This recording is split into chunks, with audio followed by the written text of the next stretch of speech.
Hey everybody, Stu Smith here going live. Welcome to a special Wednesday. Since I missed Monday, I'm doing a makeup day on Wednesday for this live Q&A CSS critique show.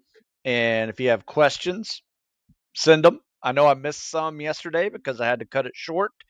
Today, I'll be able to go a little bit longer, but it is a busy day. My son is graduating from college today, University of Maryland, where, believe it or not, we get to see Kermit the Frog give the commencement address. The guy who created Kermit the Frog graduated from University of Maryland, so I don't know. Should be interesting, regardless. Um, so let's talk a little bit about fitness is medicine. So I wrote this article. It's up on my website, Stu Smith Fitness. In fact, I'll put it in here for you. Let me see, where'd it go? That may not have gone through. Here you go. Here's my article I wrote. It's called Fitness is Medicine. Sorry, I read an article the other day that food is medicine, and it's getting it confused. But anyway, fitness is also medicine. In fact, what if I were to tell you there's a pill that helped prevent getting cardiovascular disease, diabetes, cancer, most cancers, obesity, hypertension, bone and joint diseases like osteoporosis, cognitive decline, depression? Would you take that pill?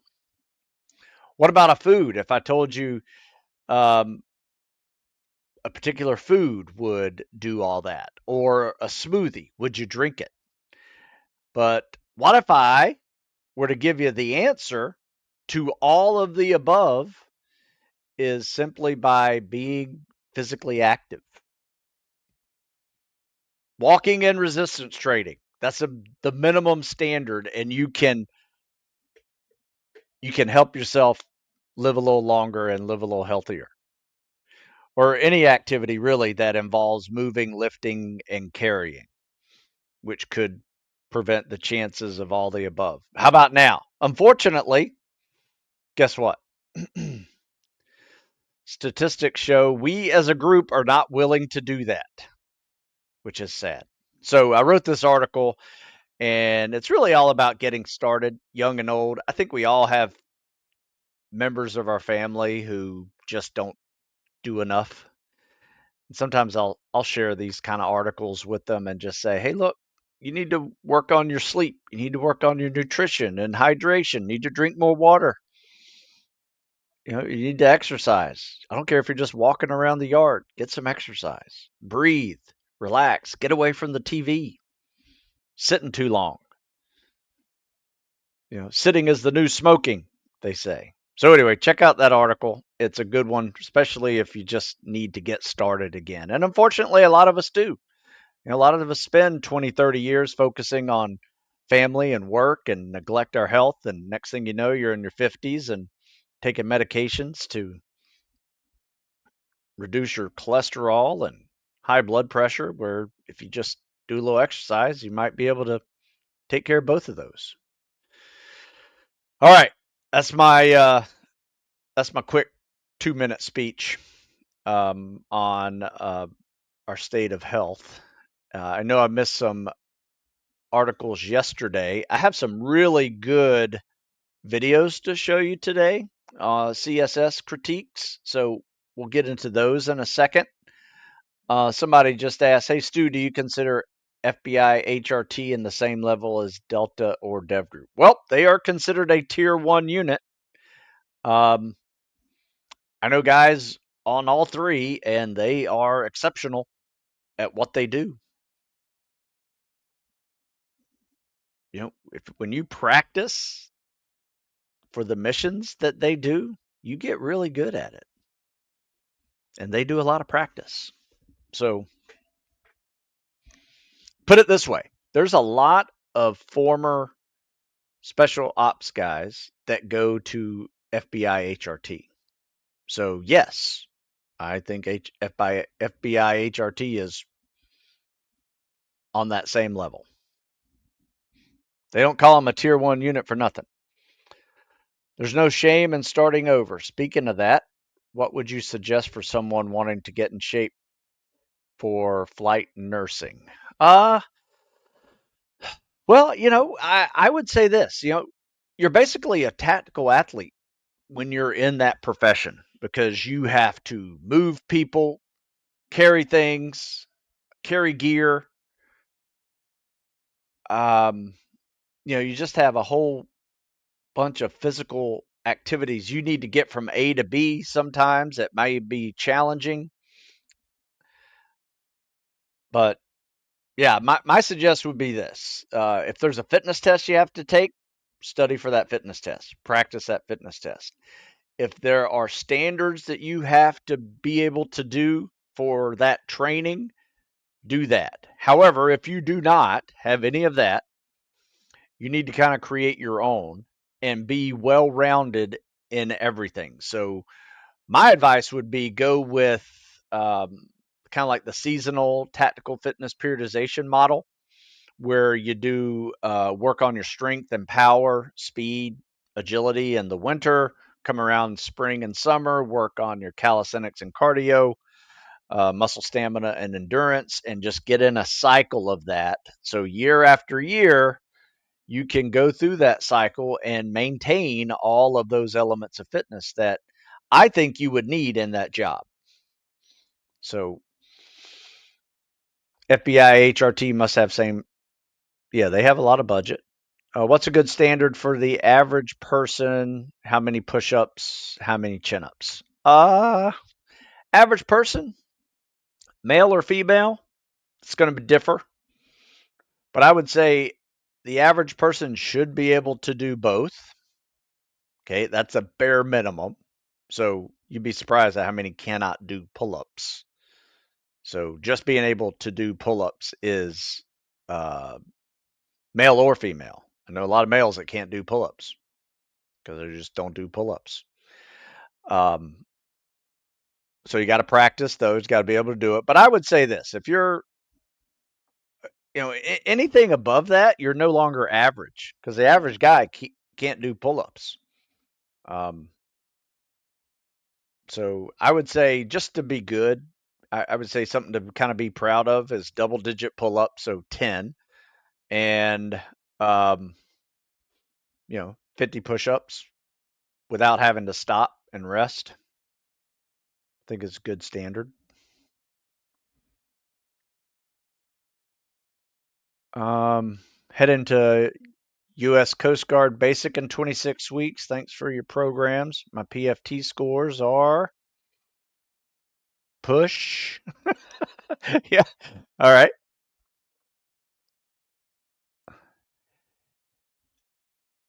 Is 2 kilometers in 2 hours slow for lead arm, trail arm? Yes, absolutely. You should be able to do a kilometer in 15, 20 minutes. So, yeah, that's way slow. Put it this way, we have guys doing lead arm, trail arm hitting 35-minute 1000s. No, 2000s. So that's 2,000 meters in 35 minutes. So, yes, that is very slow. Very. All right. There's no shame. Let's see. Hey, sir, do you have any advice for someone active duty trying to go at the SO rate? Yeah. Crush whatever you're doing because you're going to need good evaluations and support of the chain of command, and then crush the PST in order to put in your package. But that's what you do, just like everybody else. Um, Nothing wrong with making that transition, but you got to crush the PST, and then once you get accepted, you need to start focusing on buds. And if you can get into the fleet transition program that they do in Little Creek, I'm not sure if they have one on the West Coast, But in Little Creek, they have a fleet transition program where you show up every day, you work out with the SEALs there, and their job is to take fleet returnees to buds to get them in shape. You can get TAD orders there if your command will let you. So make sure you do that. I would make that definite part of the process. Is 38 too old to try and enlist in PJ? I'm not sure what the age limit is, but I think you're right there at it. I think they have a high age limit, might be 36. I don't know. I don't remember that off the top of my head, but you can look up the age requirements for PJ. It may even be 40 now. They change things like that.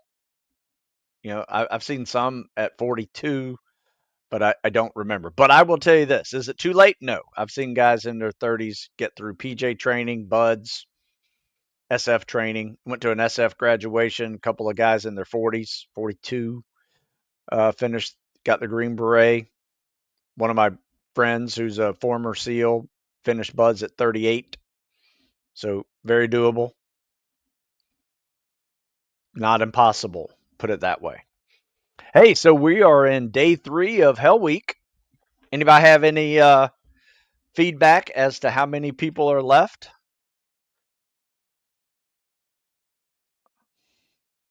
Got any numbers on how many are left? Question mark.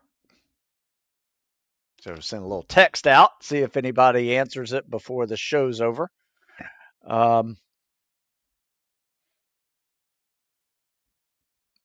Okay, so why don't I share some video? Oh, 34. 34 more dropped. Is that what you use? 34 more from yesterday? Because that's a lot. That's about half in one day. Be interesting to see. Usually by Wednesday, nobody quits, but people are hurt also, so people get rolled. All right, we got a couple questions before we move into those. How do you know when you are too sick to train? Been sick for the last week with congestion issues, missed a whole week of training. How do I know when to rest? I talked about this yesterday, Harry. If you have a fever, you're too sick to train. In my advice, you need to rest. Get that fever. Plus, if you're working out with people, you're just going to get them sick. Chances are, if it's a head cold up to here, I wouldn't sweat it. Congestion in your head's no big deal. Congestion in your lungs is a big deal because that makes your heart work harder, and you can really mess yourself up. So if it's congestion in the lungs, you got to keep your heart rate low. You might be able to get away with some lifting, but high intensity is kind of out of the question. Very easy cardio. Keep your heart rate down to a minimum, but you can go out and do stuff. My advice would be, I was sick with bronchitis, and I just did mobility days every day for 4 days before I could breathe without hurting my lungs. What's the optimal hours of sleep a night? You can Google that question. The Google machine will answer it, but I try to get 7 to 8. Now, have I gone 6 to 7? Many, many nights. Have I gone less than 6? Absolutely. But you don't want to go less than 6 as a habit. I'd try to keep it between 6 and 8, be honest with you. And that's science talking. That's just not my opinion. Okay, so let's do this. Let's show some videos. I got some good ones here.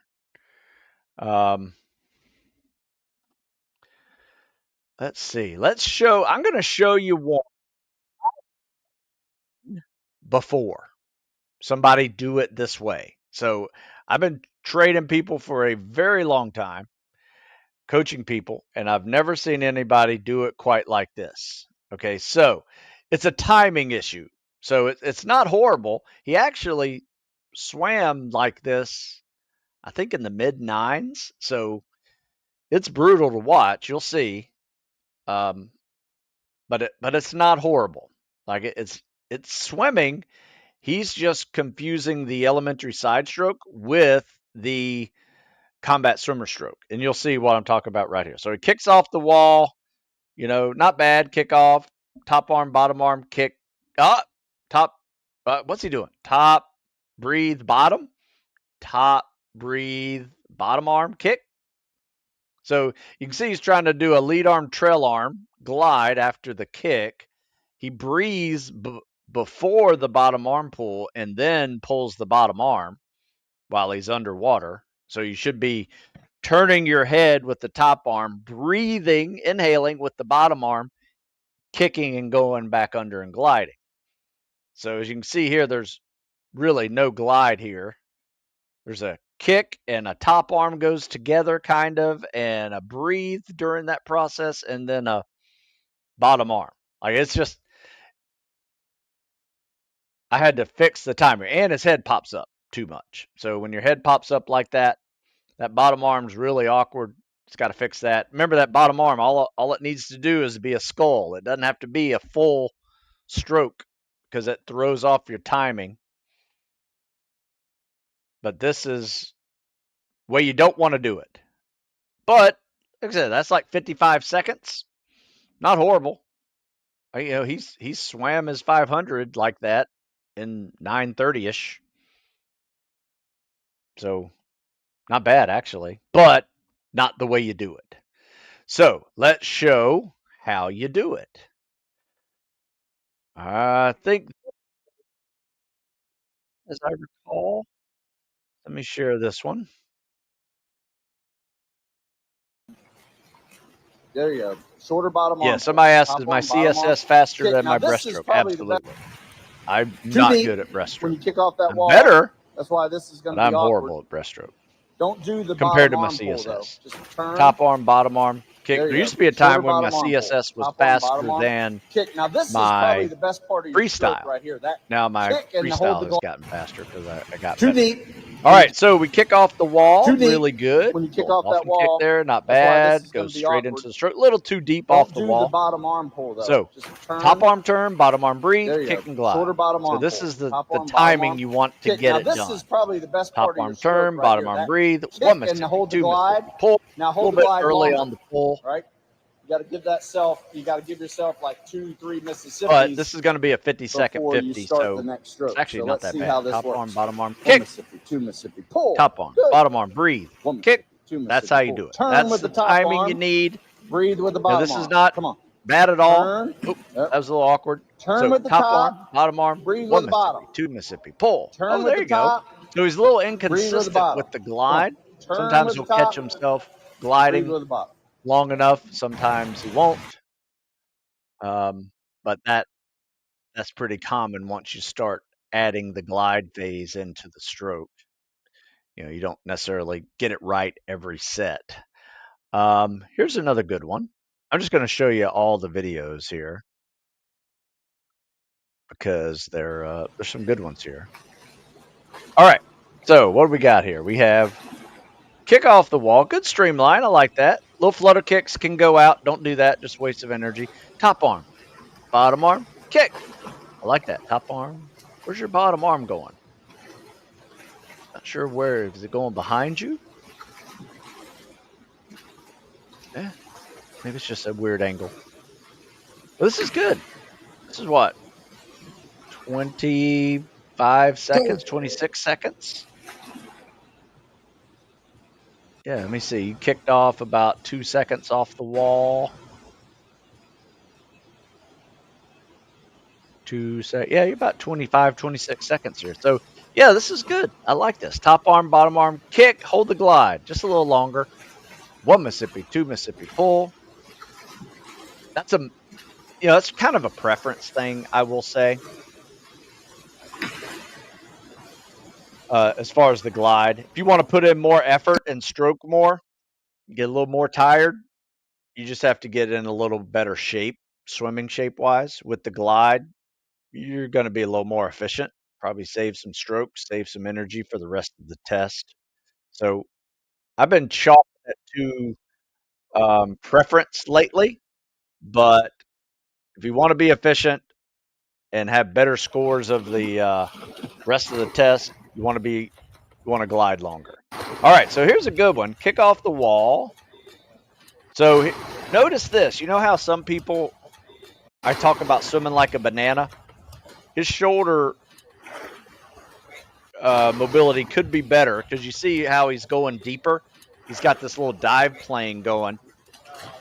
He's got to readjust every time he glides. But that's a minimal thing. He's got a little breaststroke kick going here, which is actually really good. So I will be honest with you. Yep.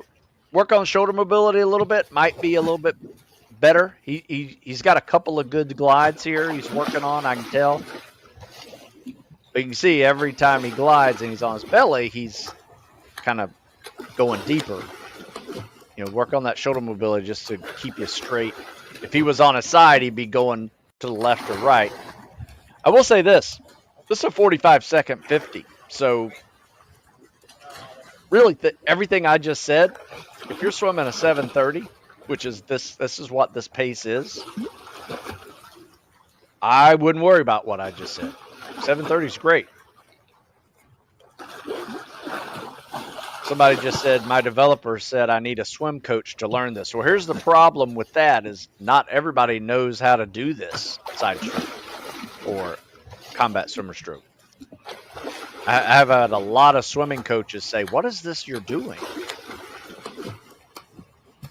You know, so you do need a swim coach that knows the elementary side stroke or the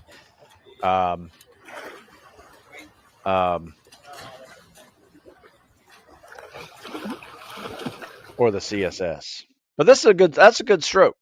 I like this. This is really good. And if you like the breaststroke kick, guess what? You can do the breaststroke kick. All right, so here's a fun one. I wanted to share this because today is Blue Angel Day here at the Naval Academy, and this is what we did a few years ago, and it's just fun. So every Blue Angel Day, we pull out the weights, and we get after it with doing a deadlift max while the Blue Angels were flying by. And let me tell you, everybody to the person had a 50-pound increase in their deadlifts. I don't think anybody did less than 405 on the deadlift. But I don't know if you guys can hear that, but that's the sound of freedom, baby. While you're lifting, it works really well. Lots of fun. So that's kind of stuff we do on Blue Angel Day when we're having a good time. Oh, let's see. I really do appreciate these CSS videos. I'm a big visual learner, so watching them and listening to your critiques. Yeah, that's why I do it, man. I tell you, a lot of people are like that. You know, not everybody has a person to coach them personally. So that's why I post all these videos. You can find them on Instagram, on my Reels.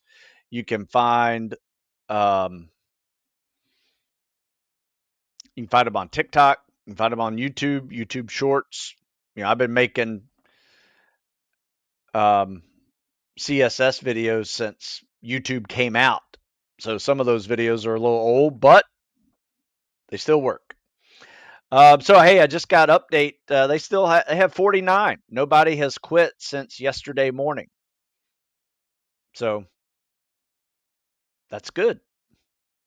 So 49 people. So they started off with 70 and now they're down to 49-ish. So what's that? 21? Usually after Wednesday gets hard. There will be a few people who quit on Wednesday. Or get injured on Wednesday.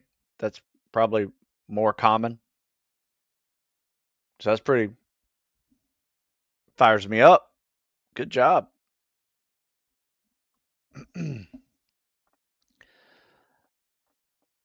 Yeah, that deadlift and Blue Angels, man, that's just a lot of fun. Yeah, unfortunately it's raining today, so I think everybody was out yesterday watching the practice that they do the day before the actual event. So it may get canceled today. I've been hanging in the pull-up bar and already feel overhead mobility feeling better. Yep, that works two things. That works your grip, which is going to help you with the obstacle course. lots of grip with rope climbs, monkey bars, the spider wall, the rope slide for life. That just crushes your grip. So you definitely you definitely need to work your grip and work that shoulder mobility. You're going to see a lot better um, performance in that as well. Looks like let's see, if you get injured or they make you roll, can you come back future? But oh yeah, absolutely. A lot of people who are injured don't get kicked out unless it's a serious injury that, like, I've even seen guys who need surgery and be there for like 4 or 5 months just rehabbing. So it's not the end. It's unfortunate that it happens, but if you've been a good student and never quit anything, or I'm sorry, never failed anything, um, and just had some bad luck, they'll keep you there, heal up. I've seen everything from shoulders, torn pecs, even hip surgeries. Kept people there for hip surgery. So they'll work with you. They got a whole medical staff and physical therapy staff that helps people like that. And I got injured third phase, and I needed uh, 2 classes to rehab it. I couldn't even like change gears in my truck. Couldn't push the clutch down. It was so bad.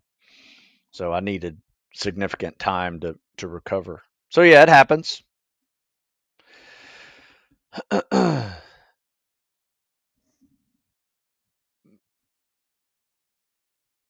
Let's see. Anything? Looks like I answered all these questions here. Anything over here on YouTube?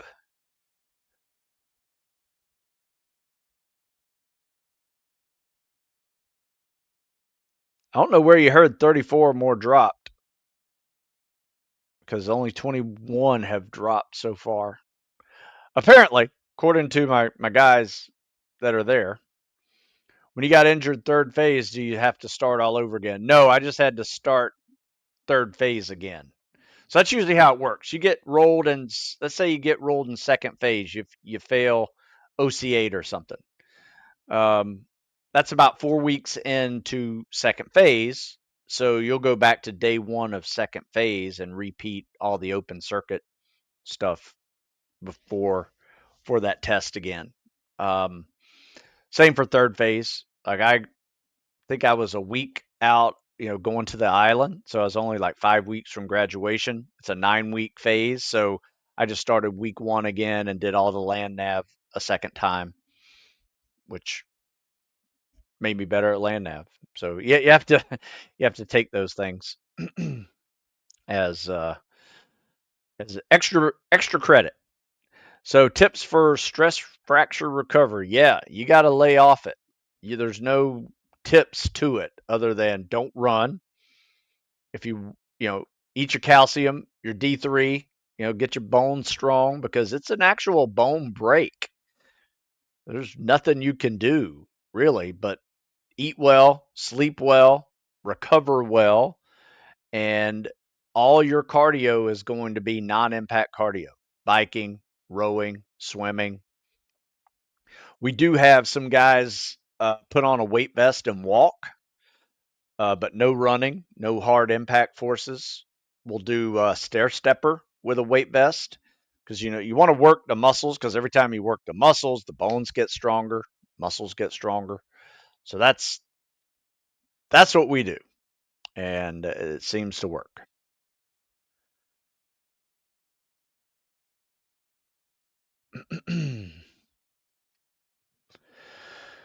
Oh, hmm. I had some other questions that I didn't answer yesterday. I may pull up real quick just to see, just to keep you guys going, because I've shown all my videos so far. And so I will pull them up. So yesterday, one of the questions that I missed was, um, I can find it.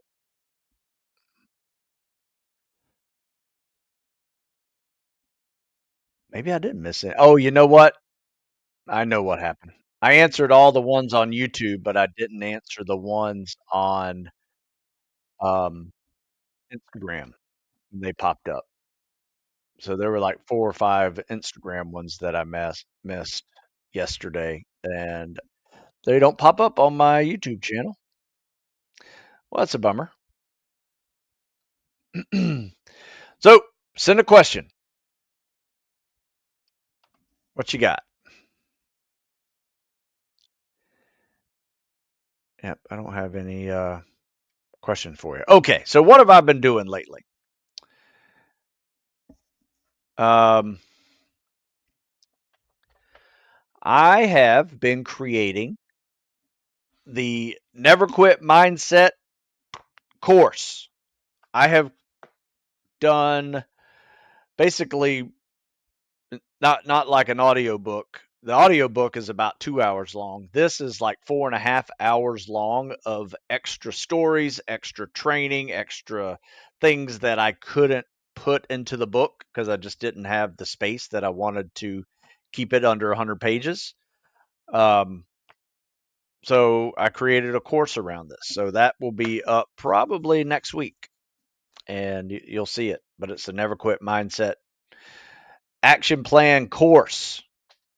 4.5 hours. It'll be audiobook or not audiobook. It'll be the audio version. It'll be video of me discussing all the chapters and extra things that once again weren't in the book. So that's what I've been doing. Took me a couple of weeks to create, but I think it's really good. A lot of really good stories mixed in there to kind of show some of the science and anecdotal evidence mixed together. A little psychology, a little physiology, a little toughness. How do you measure someone's heart? If you can figure that out, that'd be awesome. Is rock portage fun?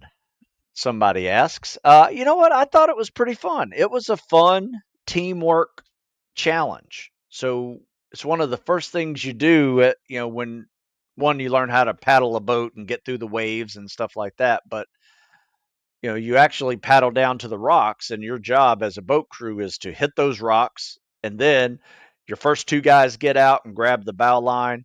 Second 2 guys get out. Everybody stows their paddles, and it's just this teamwork process of getting people up and over those rocks with the boat, and it's a lot of fun. I I thought it was fun. Did you ever go through? Did you go through buds while you were married? No, I did not. Would you say it makes buds harder? I don't know. We had married dudes in our buds class, and man, those guys went home, had somebody helping them, do things. One guy was like taught his wife how to polish his boots, and she, was starched all his uniforms and fed him, and I mean that seemed like a good deal. Um, I was dating my wife at the time as when I was going through, and she was on the East Coast. It worked out well because she was working full time and going to school at night, so she didn't have time for me anyway. So just kind of worked out doing the cross country thing. But I don't know. Does it make it easier? Does it make it harder? Could be both, depending on who you got.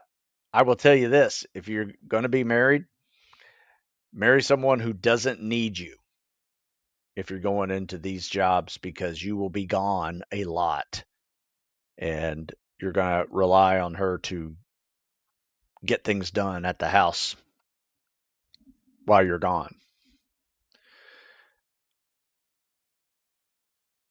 Let's see. I'm doing my first PST today. Any advice on what to do after pull ups and before the run? Yeah. Have you ever heard of my PFT transition? In fact, read this article: PFT Clinic, Stu Smith, PST Clinic.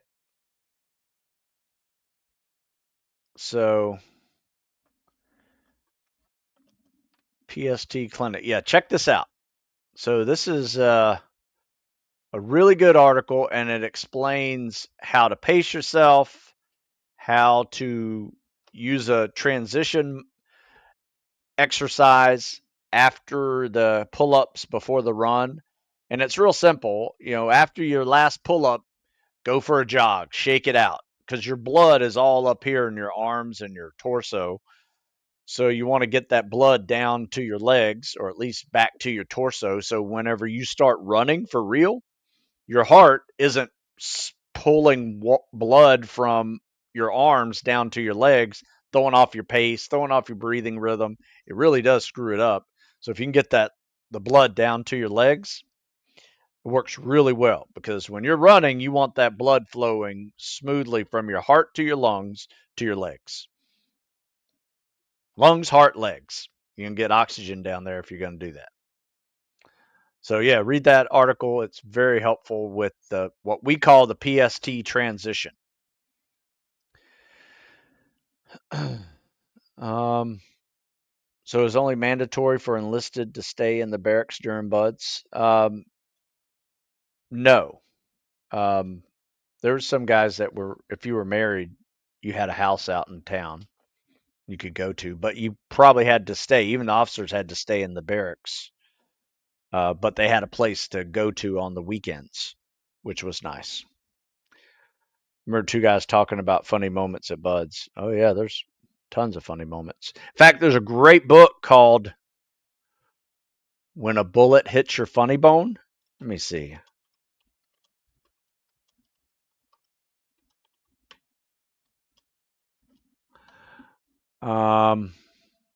See if I can find this.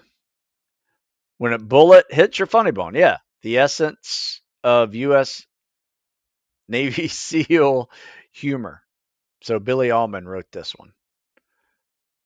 Collection of true events about the author's time in the SEAL teams and how SEALs use their humor to cope with all sorts of tragic events that they experience in their professional careers. So yeah, check that out. When a bullet hits your funny bone. If you want funny stories. That was a good one.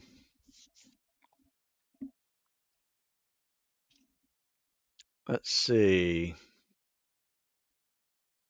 Yep. So we got Memorial Day on Monday. Make sure you guys reflect on that one. Remember those who served and or passed away during their service. We're doing a MRF plus. Usually we do a MRF and a little extra credit afterwards.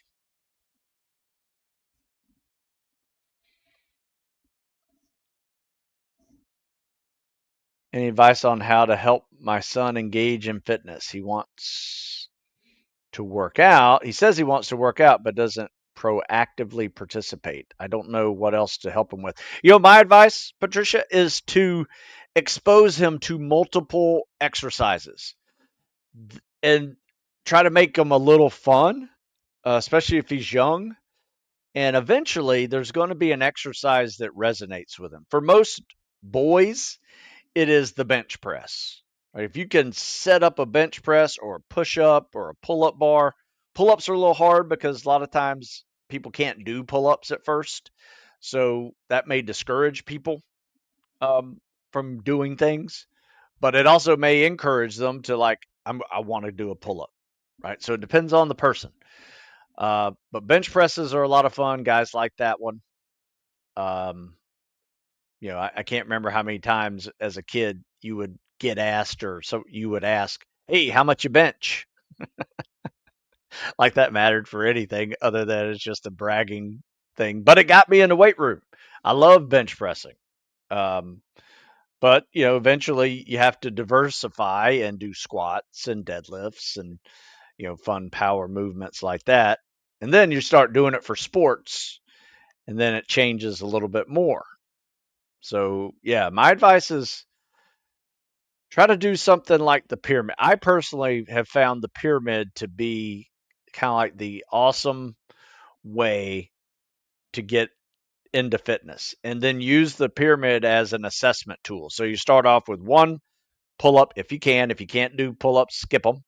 You do one push up, 2 abs, right? Whatever that ab exercise you want to do, or you can do 2 squats. So 2 and 4, 3 and 6, and just work your way up the ladder of the pyramid and see where you fail.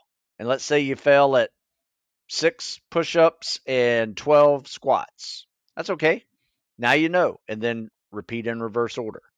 Next thing you know, you get up to 7 and 8 and 9, and it becomes this little internal challenge that you're trying to improve yourself on this pyramid. And eventually, you start doing pull ups with it. You get all the way up to 10, back down to 1.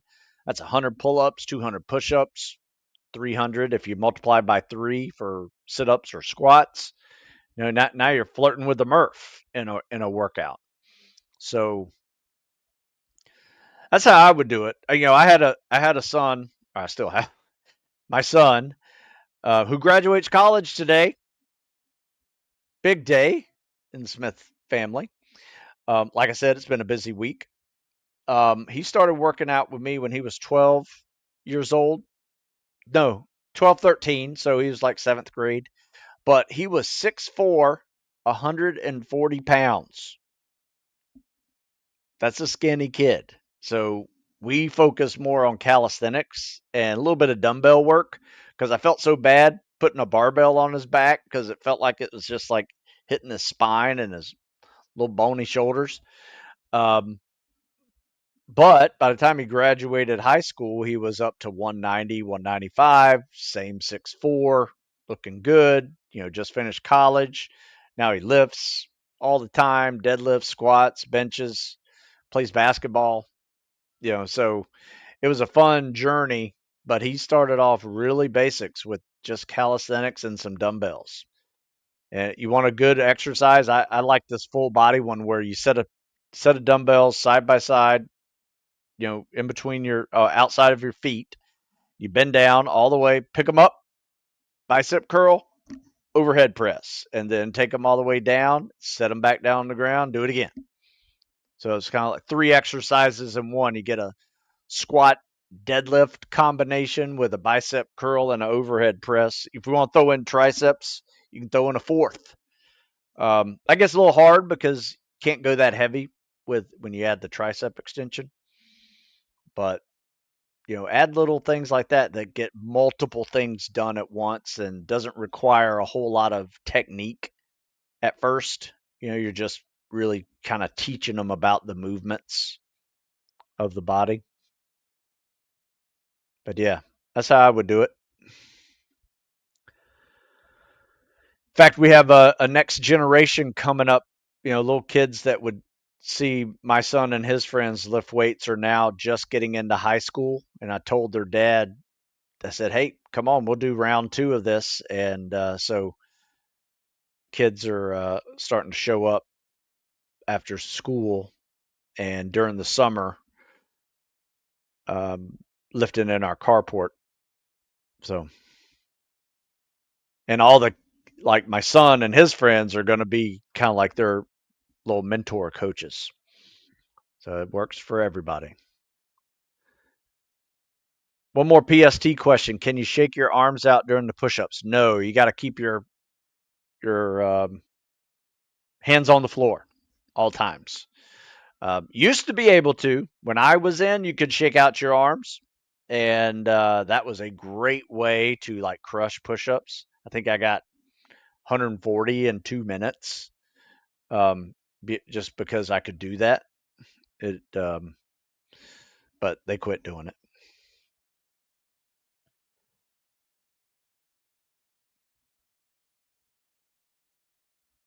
Yeah, Patricia, I probably wouldn't go with the coaching program yet. You know, he needs to get comfortable with emails and phone calls and me coaching him online if he wanted to do that. But I think for now, just calisthenics and cardio is a good place to start. Besides PST scores, how hard to get an invitation to SOAS? My background, MBA, top program, undergrad, mechanical engineering, college athlete. Oh, you're sure shoe in. Co-ed, stunt cheer, also a few clubs on campus and work. I think you're fine. If you're already and you have work experience on top of it, even better. You're gonna stand out compared to someone who's still in college. Because a lot of the people who are there are in between their junior and senior year. The OCS guys, even some of those guys are just getting out of college or in between their junior and senior year. So having some work experience and some maturity goes a long way in selection. So as long as you're not getting crushed by the PST, you're going to be pretty solid. What was your max reps for benching 225? I was able to get 20 one year. I did 15 2 years ago, but that's been my most I've ever done. Let's see, for 225. My son and I had a competition. Whenever he left for college, he beat me one year. I think he got 13 and I got 12. And I was like, all right, I'm going to get on this. And then I got 15 that year. And, so we went back and forth. That was a lot of fun. Hey, Stu, this may sound childish, but should I worry about muscle loss when switching PST to buds training? I mean, no. I put it this way. I was a powerlifting football player. Probably the most I ever weighed was like 215.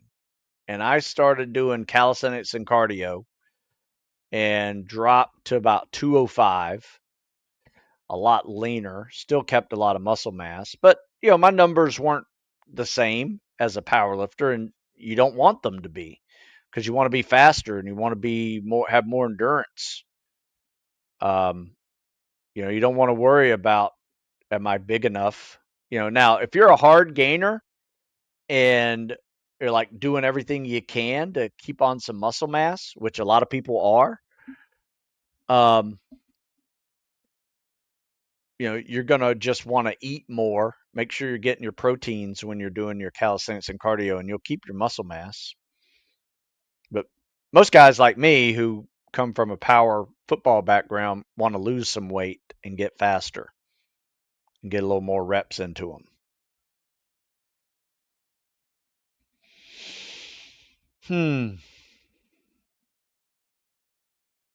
So, what nutrition do you use or sip on during a hard workout?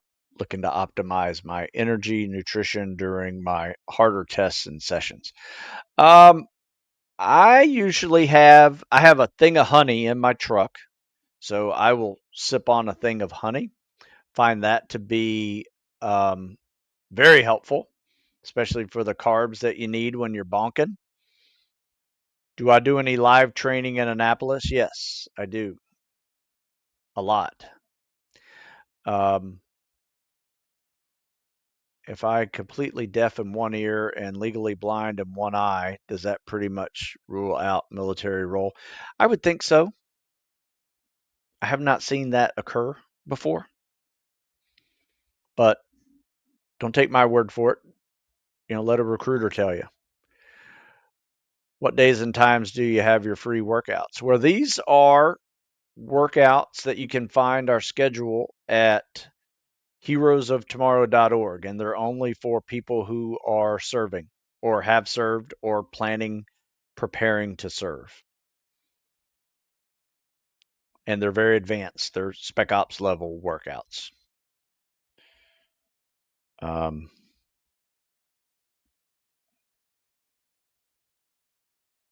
So yeah, as far as nutrition, sorry, I got sidetracked there. Yeah, I usually just have honey and some water, electrolytes, especially in the summer when I'm sweating a lot.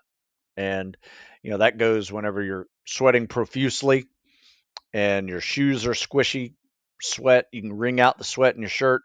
Definitely need electrolytes too. So salt, sugar, water. That's what you need to look for. I usually do it with honey and drip drop hydration drinks. All right, boys, folks, I need to go.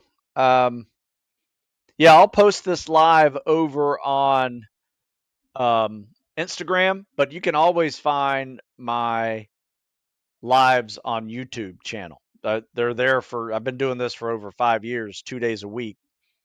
There's hundreds of them over here. So you can always find them over here as well. All right, guys, I got to go. Check out stewsmithfitness.com and, live 15 coupon code saves you 15%. You guys have a good one. I'm off to finish this busy week. See you next week.